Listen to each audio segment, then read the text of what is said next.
Kenapa aku memutuskan berhijab itu di bulan Juni kemarin. Sebenarnya tuh emang aku pun sampai sekarang masih nggak nyangka sih ya, Van ya. Aku tuh bener-bener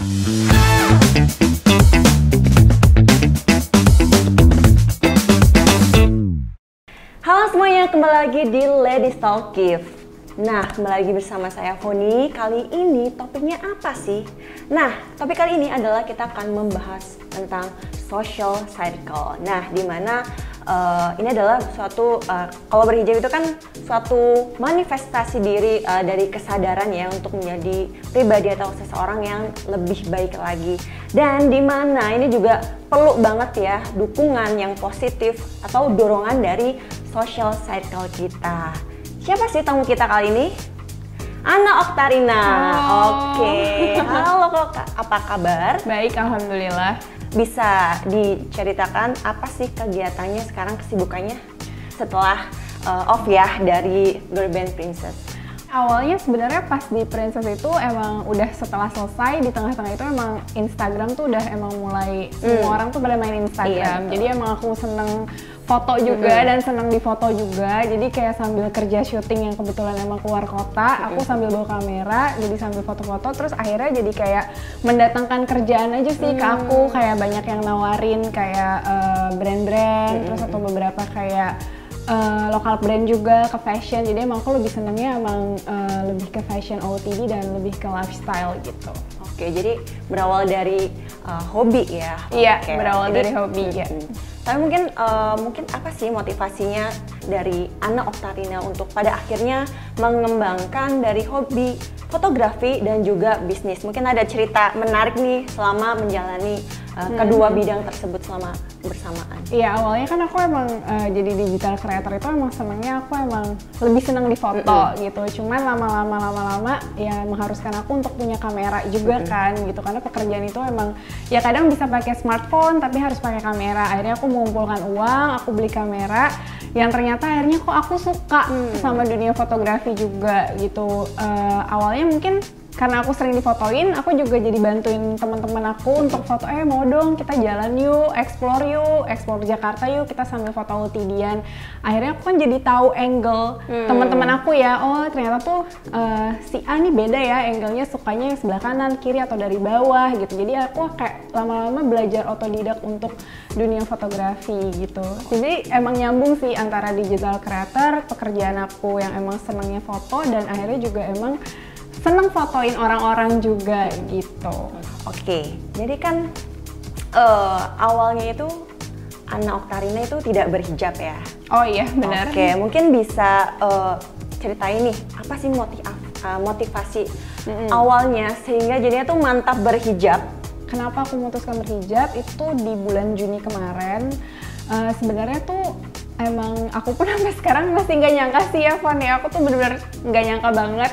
Teman-teman juga banyak banget yang nanya kenapa bisa berhijab. Cuman emang karena aku ngerasa di saat pandemi kemarin aku tuh ngerasa dikasih keberkahan sih dari Allah gitu. Aku dikasih rezeki yang luar biasa. Tapi di situ pun juga aku bertanya gitu sama diriku sendiri, apakah itu tuh cobaankah buat aku, ujiankah di saat aku tuh dikasih rezeki yang luar biasa. Jadi di situ aku berpikir lagi, udah hampir mau 30 kan tahun ini. Jadi kayak kayaknya aku harus melakukan sesuatu di hidupku, yaitu ya aku harus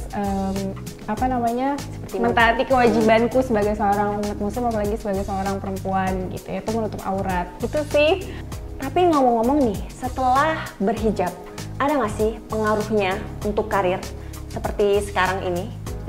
Kalau untuk karir, kalau boleh jujur, alhamdulillah setelah berhijab itu kayak dikasih berkah yang luar biasa sih gitu. Sebelum berhijab juga justru emang dikasih juga gitu, tapi sekarang masuk ke ke circle yang berbeda aja gitu kan. Dunia hijab dan non hijab tuh beda banget. Jadi emang pas aku masuk dunia hijab tuh pekerjaannya pun baru, orangnya baru lagi. Jadi aku pun ya seneng sih, jadi ada sesuatu yang baru juga gitu, dan emang dapat keberkahan yang alhamdulillah. Jadi aku ya bersyukur juga sih gitu. Nah, Ana Oktarina ini kan sudah memutuskan untuk tinggal di Sydney ya, dan sedangkan sekarang ini ada di Indonesia. Ada pekerjaan atau gimana nih? Awalnya tuh emang aku Februari itu datang ke Indo, itu untuk emang datang ke acara nikahan keluargaku gitu, salah satu sepupuku. Cuman emang rencananya mau balik lagi nih bulan Maret, tapi ternyata karena emang udah keburu lockdown gitu, jadi aku nggak bisa balik ke Sydney. Jadi ya udah aku kayak dari kemarin ya udah berarti aku emang diharuskan stay di Indo dulu gitu. Jadi aku kemarin nggak balik tuh udah hampir 8 bulan. Jadi harusnya ini insya Allah dikit lagi aku bakalan balik sih gitu. Terus gimana nih cara memanage antara bisnis dan juga karir? Karena kan Sydney Indonesia tuh. Iya, untuk kalau urusan bisnis emang aku ada usaha gitu. Nah itu kebetulan emang aku ada partner sih, maksudnya ada partner sepupuku yang emang ngebantuin untuk produksi. Jadi aku lebih ke marketing. Nah tapi kalau misalnya untuk urusan pekerjaan aku sebagai digital creator itu, aku tuh lebih kayak ngasih tahu ke brand. Misalnya sebelum aku ke Sydney, aku pasti kayak info nih mau ada pekerjaan apa. Jadi kalau emang ada yang bisa aku bawa, barangnya aku bawa. Atau misalnya aku kasih juga kalau dikirim juga bisa kok gitu. Mungkin kalau misalnya dikirim tuh harus kayak sekalian. Jadi pokoknya sebelumnya tuh aku udah kasih info dulu sih sebelum aku pergi ke Sydney. Pasti aku info ke beberapa brand yang sering bekerja sama atau ke agency yang sebelumnya sering bekerja sama aku. Jadi ya alhamdulillah sih sejauh ini nggak ada kendala apa-apa gitu. Busa lembut Givija dari buah tin dan zaitun. Givija Perfume Beauty Body Wash. Gimana sih respon dari kayak keluarga, terus juga teman-teman nih ketika tahu bahwa Ana Oktarina ini memutuskan ingin berhijab? Pertama kali jujur aku tuh waktu mau berhijab aku nelfonnya sahabat aku sih gitu. Justru aku belum telepon suamiku dulu gitu. Tapi emang alhamdulillah pas mereka tahu, bahkan suamiku juga dan orang tuaku itu semuanya siapa sih yang nggak seneng gitu. Jadi mereka kasih respon yang positif banget, justru menyemangati aku. Tapi siapa sih yang mungkin paling suportif dalam masa-masa awal berhijab? Bentuk supportnya itu seperti apa sih? Yang paling suportif sih ya pasti ya keluarga aku sih gitu. Mereka sangat-sangat mendukung gitu. Tapi yang memang nggak disangka-sangka itu ternyata banyak banget kayak teman-temanku yang emang punya beberapa brand yang kebetulan brandnya tuh hijab. Jadi bentuk supportnya mereka adalah di awal aku berhijab itu kayak alhamdulillah luar biasa, kayak dikirimin jilbab gitu kan. Aku belum punya dong ya, apalagi kayak lagi masa PSBB kemarin itu aku nggak bisa dong kita pergi ke toko gitu. Jadi semuanya serba online, tapi kayak dikasih aja gitu, alhamdulillah dikirimin dipermudah ini hijabnya buat Ana ya, dicoba gitu. Jadi kebetulan teman-teman tuh semuanya pada support banget mengirimkan jilbab atau baju kayak gitu ya. Kebetulan sih sebenarnya kalau dari style baju aku sebelumnya tuh sebelum berhijab aku merasa tidak dipersulit gitu, karena aku sebelum aku berhijab tuh bajuku tuh ya emang senangnya tuh pakai oversize, pakai blazer, pakai palazzo pants. Jadi sebenarnya pas lagi berhijab tuh tidak sesusah itu. Aku cuman kayak beli selembar kain aja untuk menutup bagian kepala aku. Selebihnya aku kayak merasa oh ternyata gampang ya. Maksudnya kayak bajuku tinggal buka lemari lagi, di mix and match lagi. Jadi kayak sebenarnya nggak terlalu banyak yang berubah sih, karena emang bajunya emang udah stylenya tuh emang bisa untuk di mix and match dengan yang berhijab gitu. Tinggal ditutupin aja pakai selembar kain, udah deh. Beberapa waktu lalu kan Ana sempat bikin project virtual photoshoot ya. Iya, gitu. Mungkin bisa diceritain nih awalnya gimana sih bisa sampai tercetus ide bikin project virtual photoshoot itu ya. Terus juga kayaknya seru banget ya, karena sampai bisa motoin artis-artis besar seperti Kak Dian Sastro ya. Seneng banget. Jadi awalnya itu sebenarnya emang karena lagi masa si PSBB ini yang di rumah aja, aku tuh kayak ngapain ya, aku tuh bosen deh gitu. Maksudnya aku udah ngelakuin foto sendiri, maksudnya foto diri sendiri gitu. Terus akhirnya aku kayak ngelihat, emang aku tuh lagi sering main TikTok sih. Jadi aku lihat kayak beberapa fotografer dari luar Indonesia yang mereka tuh coba virtual photoshoot gitu. Di dalam hati udah kayak tercetus, kayak aku pengen deh nih fotoin sahabatku Alika gitu. Awalnya tuh fotoin sahabatku pengen gitu, tapi yaudah deh nanti aja gitu. Akhirnya aku buka-buka scroll Instagram terus ngeliat Kak Michael Kors, dia salah satu fotografer juga, dan kebetulan dia mau fotoin Raisa kemarin gitu. Terus aku lihat kayak aku tuh terinspirasi juga lah sama dia gitu. Akhirnya aku kayak DM kayak aku mau coba juga ya udah aku mau coba ke Alika. Terus aku coba Alika, terus fotoin.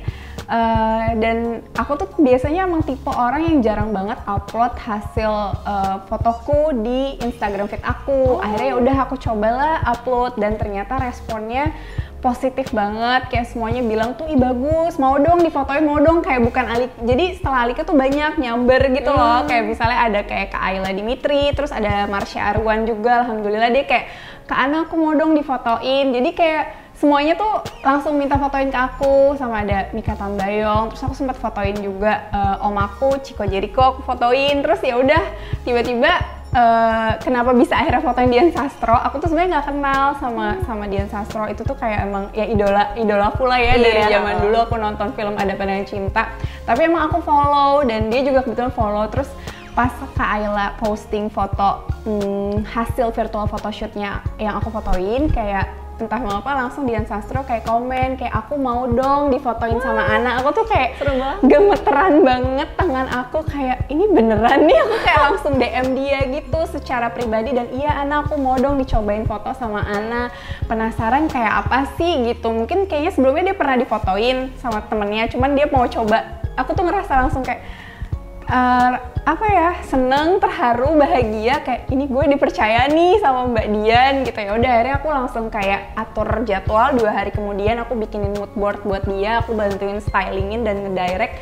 Terus ternyata dia suka dan posting hasil fotonya juga di Instagram, yang akhirnya tuh juga mendatangkan beberapa project juga buat aku gitu. Jadi ya emang semuanya tuh udah, menurutku tuh semua tuh memang udah ngalir aja gitu. Tapi aku seneng juga sih gitu, jadi kayak bener-bener nggak nyangka gitu. Kadang aku suka chat kayak Mbak Dian, terima kasih ya udah pernah mau difotoin sama Ana gitu sih. Sebenarnya ceritanya simple tapi ternyata kayak merembet dan bisa kayak mendatangkan, oh ternyata bisa mendatangkan beberapa pekerjaan juga ya buat aku, karena beberapa brand juga mau mempercaya kayak Ana boleh nggak fotoin untuk brand aku gitu, kayak gitu sih. Wah seru banget ya, kayak tanpa diduga-duga nih. Iya, jadi sebenarnya menurut aku sih kayak buat teman-teman yang emang suka sama fotografi, yang emang kayak kadang bosen di rumah aja ya punya kamera, atau bahkan sebenarnya nggak punya kamera juga bisa.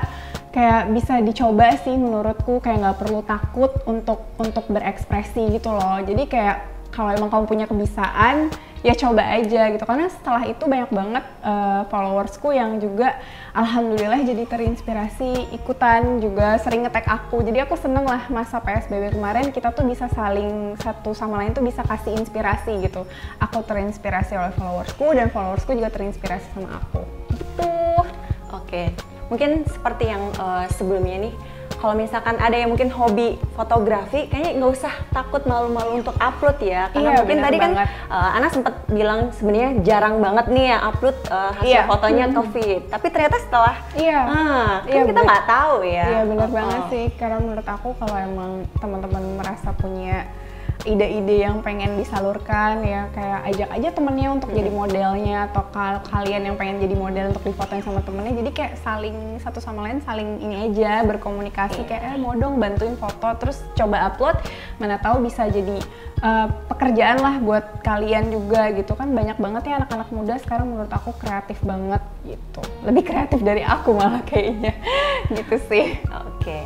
Nah, sekarang kan Ana Oktarina sudah berhijab ya.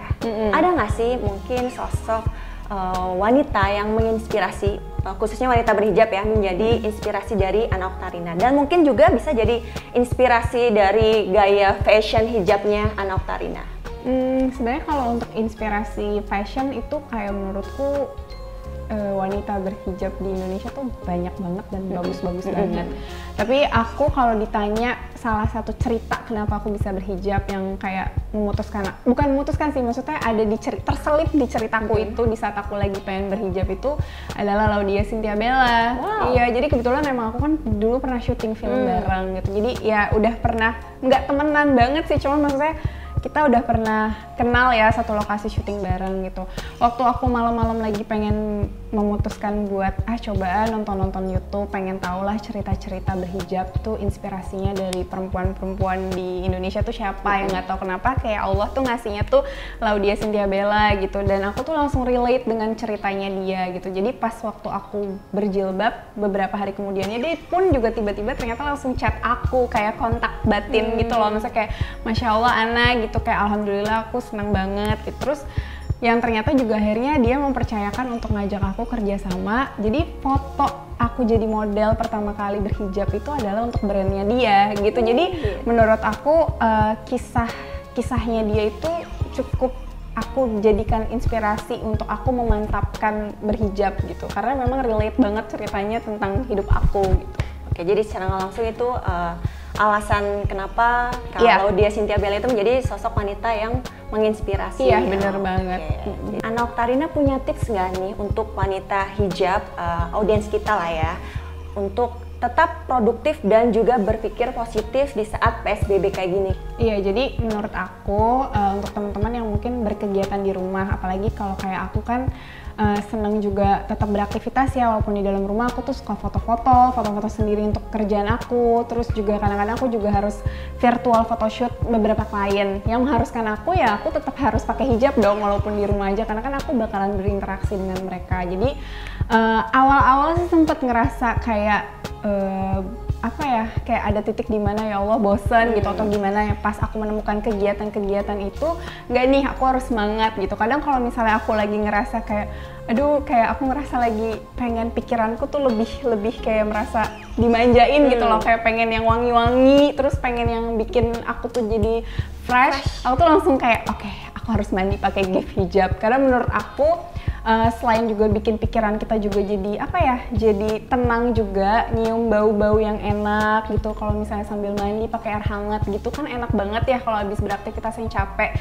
Apalagi kan kalau misalnya kandungannya itu ada buatin sama zaitun, menurut aku tuh ya walaupun kita di rumah aja ya nggak beraktivitas keluar yang kena matahari, tapi di rumah kan kita kena AC bisa jadi kering juga. Jadi menurut aku si kandungan buatin dan zaitun itu tuh bagus banget buat melembabkan. Jadi kalau lagi ngerasa suntuk atau bosan, pasti aku langsung kayak mandi pakai gift hijab tuh langsung merasa langsung seger lagi, langsung fresh lagi. Fresh ya. Jadi buat teman-teman jangan ngerasa kayak gue tuh pengen banget spaan, enggak, di rumah tuh bisa banget kalau kita tuh kayak nge-treatnya tuh bener gitu. Bisa di kamar mandi pakai lilin, terus mandi air hangat, terus pakai sabun yang emang cocok juga buat teman-teman, kayak gitu sih. Oke, jadi emang harus pintar-pintar dari kita sendiri ya, supaya nge-treat diri kita walaupun di rumah aja gitu. Oh ya, aku sempet kepo-kepoin nih Instagram, karena aku juga kan follow nih. Kalau aku tuh ngeliat ada kayak tas handmade gitu ya, itu bisnis dari Kang Mosi, mungkin bisa diceritain? Oke, jadi sebenarnya tuh awalnya itu emang bisnis aku sama yang tadi partner aku, sepupu aku sendiri. Makanya tadi kamu sempat juga nanya kayak nanti gimana tuh yang usaha bisnisnya di Sydney. Tapi alhamdulillah kan karena emang punya partner, jadi mereka yang ngurusin. Aku yang lebih ngurusin ke bagian marketing dan untuk foto gitu.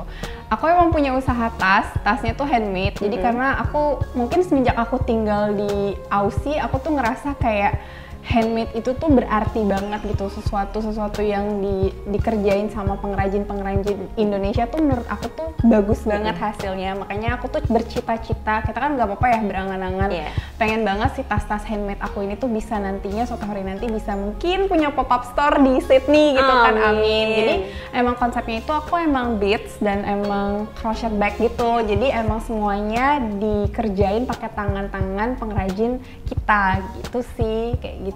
Jadi aku emang konsepnya pengennya lebih kayak orang-orang Indonesia ini bisa menghargai lokal brand, karena menurutku tuh lokal brand tuh bagus-bagus banget gitu. Jadi sama aja seperti bentuk dukungan untuk lokal brand Indonesia ya.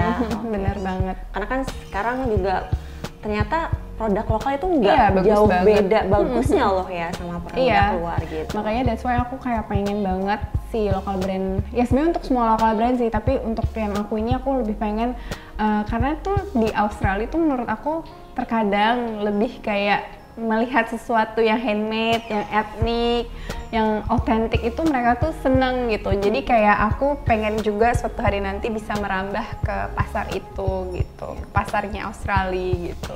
Tapi untuk sekarang emang masih di Indonesia dan alhamdulillah pun responnya anak-anak muda sekarang tuh seneng banget pakai tas-tas yang handmade gitu. Mereka tuh kayak lebih menghargai juga sih sama lokal brand kita gitu sih. Oke. Kira-kira kalau di sini itu kegiatannya apa sih di sana kesibukannya? Kegiatannya karena aku udah libur hampir 8 bulan jadi ibu rumah tangga. Jadi aku kayak ya balik lagi menjadi ibu rumah tangga. Tapi selain menjadi ibu rumah tangga pun aku akan tetap fokusin menjadi digital creator karena kan itu pekerjaan yang sebenarnya bisa mobile. Jadi aku bisa lakuin di sela-sela aku lagi di rumah atau misalnya aku lagi keluar nanti aku bisa sambil foto. Nah sebenarnya satu lagi aku emang udah punya usaha kecil-kecilan sama sahabat aku yang emang karena lockdown ini ya kita nggak bisa ngelakuin ini kan karena emang penerbangan juga di stop. Aku tuh punya kayak salah satu fotografi tapi bisa sambil jalan-jalan namanya kayak Sydney Hangout gitu. Jadi aku kayak konsepnya tuh kalau ada orang-orang Indo yang datang aku bisa kayak ngajak mereka jalan-jalan explore Sydney, suburb-suburbnya sambil kita tuh kayak buat foto-foto OOTD juga bisa. Jadi bisa jalan bareng sama aku juga, sama sahabatku, tapi sambil foto-foto. Kadang-kadang juga klien aku malah jadi teman aku sih sebenarnya kayak gitu. Jadi aku emang punya usaha kecil-kecilan itu, tapi nantinya aku kayaknya insya Allah pengen lebih seriusin si Sydney Hangout-nya ini gitu. Jadi open buat collaboration apa aja, bisa buat pre-wed, bisa untuk photoshoot pribadi atau campaign beberapa brand kayak gitu sih. Oke, itu seru banget ya. Itu kayak berasa jadi kayak nggak kerja ya. Iya, karena hobi seneng. juga. Iya, hobi juga. Iya, bener banget. Busa lembut Givija dari buah tin dan zaitun. Givija Perfume Beauty Body Wash. Nah, ini tiba saatnya nih untuk sesi Q&A. Ini adalah pertanyaan-pertanyaan yang terpilih dari para ladies di Instagram. Dan ini ada total pertanyaan 6 nih untuk Ana Oktarina. Oke, aku bacain langsung ya. Iya, siap. Ada nggak sih toxic relationship dalam friendship? Dan apa tips agar bisa move on ketika ingin keluar dari toxic relationship ini? Pasti aku pernah ngalamin kayak gitu. Jadi kalau misalnya menurut aku solusinya adalah nggak harus yang ngejauh banget sih, tapi maksudnya kayak kita nih tahu nih kalau misalnya mau ngumpul sama mereka lagi, mungkin kayak kita tuh nggak perlu terlalu cerita banget yang terlalu deep tentang kehidupan kita. Kadang kan kita di satu circle tuh pasti kayak curhat tentang kehidupan, tentang apa gitu. Jadi udah tahu gitu. Maksudnya kita nggak harus yang kayak ngejauhin orang tersebut, ngejauhin circle tersebut. Menurut aku tetap harus silaturahmi kok gitu. Tapi ya mungkin kita jadi tahu batasan untuk kayaknya mungkin kalau emang udah terlalu parah banget di circle itu ya mungkin ya kita dibatasin untuk ketemu. Dan kebetulan sekarang lagi masa PSBB ya, jadi nggak sering ketemu lah gitu. Tapi atau enggak kalau lagi ngumpul nggak apa-apa rame-rame. Tapi menurut aku tipsnya nih untuk teman-teman, jadi nggak perlu terlalu cerita yang curhat terlalu jauh lah gitu. Jadi kayak lebih kayak ngomongnya ya standar-standar aja gitu. Jadi jangan terlalu diceritain terlalu deep gitu. Jadi nggak apa-apa, harus tetap berteman dan bersilaturahmi menurut aku. Jangan dijauhin sih justru. Jadi nggak apa-apa ya sebenarnya kalau kita tuh kadang agak picky ya dalam menentukan kayak social circle kita.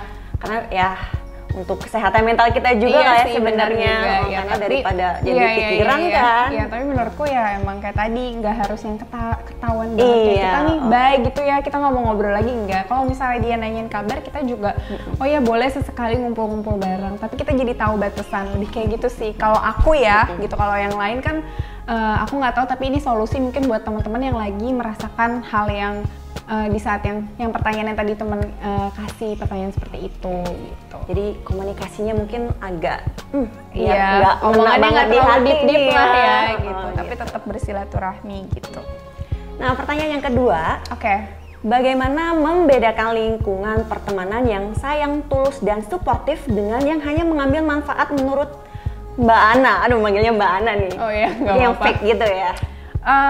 Ngelihatnya sebenarnya kita setiap manusia itu kan pasti punya rasa kayak punya rasa kayak aku tuh tahu gitu loh, dia tuh tulus temenan sama aku. Kita bisa gitu. ngerasain ya kadang. Bisa ngerasain lah, ada rasa kayak gitu. Semua orang pasti bisa kayak gitu. Jadi untuk ngebedainnya sih sebenarnya pasti teman-teman juga tahu gitu.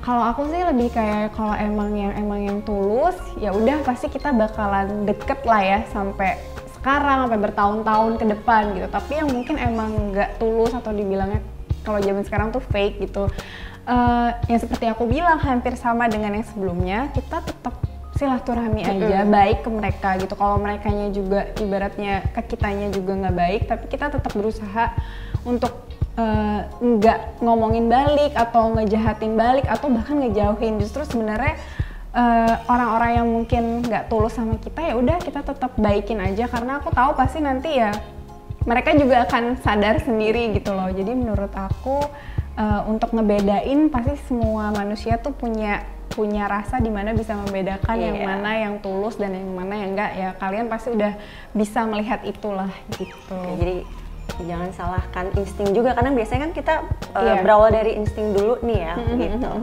Oke. Nah, untuk solusinya nih kalau sama orang yang fake, gimana tuh?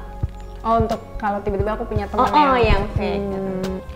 Kalau aku pernah sih dihadapkan situasi kayak gitu. Kalau ngerasa ada teman yang tiba-tiba fake, ya aku yang kayak tadi aku bilang, aku nggak ngejahatin juga atau misalnya kayak nggak ngejauhin juga. Kadang kan mereka pasti tetap berusaha mau berteman sama kita kan gitu, tapi aku mendengarkan apa yang kadang-kadang mereka mau ngomongin gitu. Maksudnya kayak ini gue lagi mau cerita gini, aku mendengarkan gitu.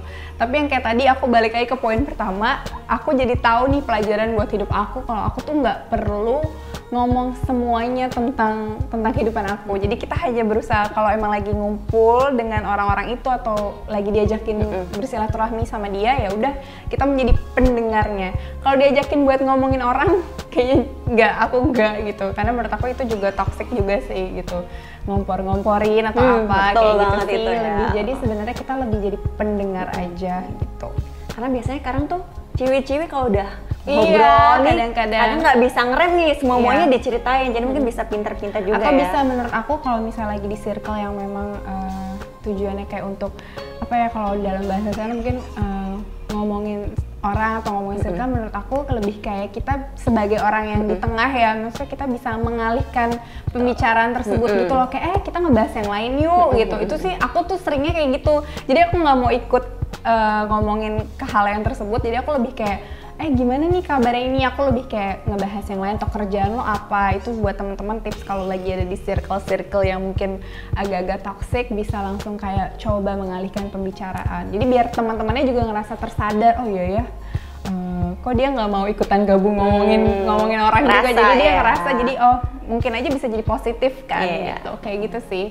Biasanya kan ada juga kadang temen yang kayaknya si A begini deh, kayaknya kamu harus hati-hati deh, mungkin bisa dengerin juga ya sama saran temennya gitu. Kalau misalkan 1, 2 orang atau 3 orang ya mungkin yang ngomong, bisa jadi orang yang mungkin seperti itu kan ya. Oke. Nah itu kan tadi pertanyaan yang ketiga nih. Pertanyaan yang keempat, solusi agar tidak dibilang sombong karena sibuk dengan urusan pribadi dan kantor.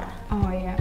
Aku pernah sih di posisi itu, kayak beberapa mungkin jangankan teman, bahkan kayak beberapa sepupu aku pernah di posisi kayak kalau nggak bales DM gue sih atau WhatsApp gue gitu, lo kok sombong sih gitu. Terus kayak aku pernah jadi orang yang diposisikan seperti itu, jadi aku emang kadang aku tuh lupa balas gitu. Jadi aku mencoba untuk biar clearnya sih sebenarnya menurut aku solusinya adalah kita tuh langsung nelpon si sahabat kita atau saudara kita yang lagi ngerasa, mungkin kan kadang orang perasaannya lagi pengen kangen sama sahabatnya, mau cerita, terus dia tiba-tiba kayak mungkin jadi kayak kok si A menjauh, kok sahabat gue sendiri menjauh. Jadi aku solusinya adalah aku langsung nelpon ke sahabatku atau ke saudaraku untuk menjelasin kayak aku minta maaf banget kalau mungkin kemarin aku sempet hektik, terus aku nggak sempet balas, atau emang beneran karena aku juga kadang tuh aku pekerjaan aja tuh aku yang ngurusin gitu, jadi emang kadang tuh nggak sempet balas. Jadi menurut aku kalau teman-teman di posisi seperti itu ya langsung telepon sahabatnya atau telepon saudaranya baik-baik untuk ngejelasin kenapa sampai lupa atau sampai bisa si saudaranya itu bilang kita tuh sombong, kayak gitu sih. Langsung telepon kali ya, kalau ngetik tuh kan kadang nadanya beda gitu sih. aku setuju banget sih ya. Mending kalau misalkan penting banget apalagi, mending langsung telepon. Karena kan kita juga punya kesibukan tersendiri ya. Entah sebenarnya kita udah baca notifnya nih, tapi kita kayak oh yaudah ntar aja deh masih sibuk nih, ntar aja jadinya lupa. Tapi tiba-tiba lupa. Nah mungkin biasanya itu jadi sombong nih lama. Padahal kita sebenarnya lupa ya, atau slow respon kayak gitu. Oke, pertanyaan yang kelima. Bagaimana cara menegur teman yang suka over atau hyperaktif ketika berkumpul tanpa harus membuat sakit hati? Iya, ya mungkin kalau misalnya kayak over, maksudnya mungkin dia bercanda kali ya. Maksudnya kayak misalnya dia lagi, kita di satu circle, terus kayak aku tuh udah, aku punya sih beberapa, kayak aku punya sahabat yang mungkin bercandanya tuh sama aku nggak apa-apa karena aku udah tahu dia lama gitu, tapi mungkin sama orang yang aku ajak ke circle ini, si orang ini tuh baru mengenal si sahabatku ini atau temanku ini, kayak nanti takutnya dia kaget. Biasanya sih aku sebelum ngumpul kayak aku ajak yuk ke perkumpulan ini gitu. Tapi ini ada beberapa temen gue nih yang agak-agak mungkin orangnya tuh kaget ngelihat kalau lo tuh terlalu bercandanya nyablak atau apa, karena kan orang kan beda-beda ya punya sifat. Maksudnya dia mungkin bukannya mau ngatain atau bukannya buat nyindir atau apa, tapi emang apa ya, orang tuh punya, bagi dia tuh mungkin biasa aja ya. Jadi menurut aku kayak aku paling ngasih tahu solusinya, aku ngasih tahu ke temanku ini sebelum. Jadi sebelum aku ngumpul nih, aku ngasih tahu kayak nanti ngomongnya kayak ya udah senormalnya aja, sewajarnya. Nanti bercandanya lo sama gue aja berdua kayak gitu sih. Kadang soalnya mungkin teman-teman gue ini bercandanya mungkin agak-agak nggak bisa diajak bercanda, terlalu serius. Aku bercandain lagi ke temankunya kayak gitu. Kayak gitu sih solusinya. Mungkin juga kalau ngomongin biasanya mending berdua aja ya, karena kalau misalnya lagi rame-rame kan takutnya dia sakit hati atau gimana, kan kita nggak pernah tahu ya. Kalau kita mau bercandanya udah berdua aja. Iya. Terus yang terakhir nih, keenam, haruskah aku menunjukkan kepribadian asli ketika berada di circle baru? Takut nggak diterima gitu? Harus banget sih menurut aku, karena kan dari awal itu kan pasti orang tuh udah nilai kita gitu. Untuk kedepannya nanti kita bisa bareng lagi main ke circle itu, oh jadi tahu oh si Ana nih orangnya ternyata ya emang kayak gini gitu. Jadi ya udah nyambung, jangan tiba-tiba kalau kita tuh nggak jadi diri kita sendiri, terus nanti di pertemuan kedua, pertemuan ketiga malah bikin kaget si perkumpulan ternyata warnanya kayak gini. Jadi sebenarnya aku tuh biasanya kalau lagi ngumpul yang baru-baru gitu, kayak aku baru kenalan sama teman-temanku, apalagi kalau di Aussie kan aku punya banyak temen baru lah, circle baru. Aku tuh selalu ngejelasin gitu, maaf ya kalau gue tuh orangnya suka kayak karena aku cerita orang Betawi, kayak kadang-kadang aku tuh mungkin ngomongnya nyeplos-nyeplos, tapi bukan berarti aku ini gitu. Jadinya akhirnya temen aku tuh udah paham, oh iya sama kok gue juga. Jadinya temenku juga menunjukkan sifat-sifat aslinya, jadi dirinya mereka sendiri gitu. Jadi udah ternyata ya pertemuan pertama tuh emang harus banget bahkan ngomong kalau gue kayak gini, jadi lo jangan tersinggung ya sama gue. Jadi pertemuan-pertemuan selanjutnya itu malah nyambung, dan malah kayaknya tuh kayak udah kenal 5 tahun gitu sama teman-temanku yang di sana gitu. Kayak gitu sih. Apalagi kalau misalkan di circle baru ya, sebenarnya tetap jadi diri sendiri, tapi kayak kita bisa ngerem loh. Karena kan kalau misalkan baru ketemu orang baru kan kadang first impression juga dinilai ya gitu.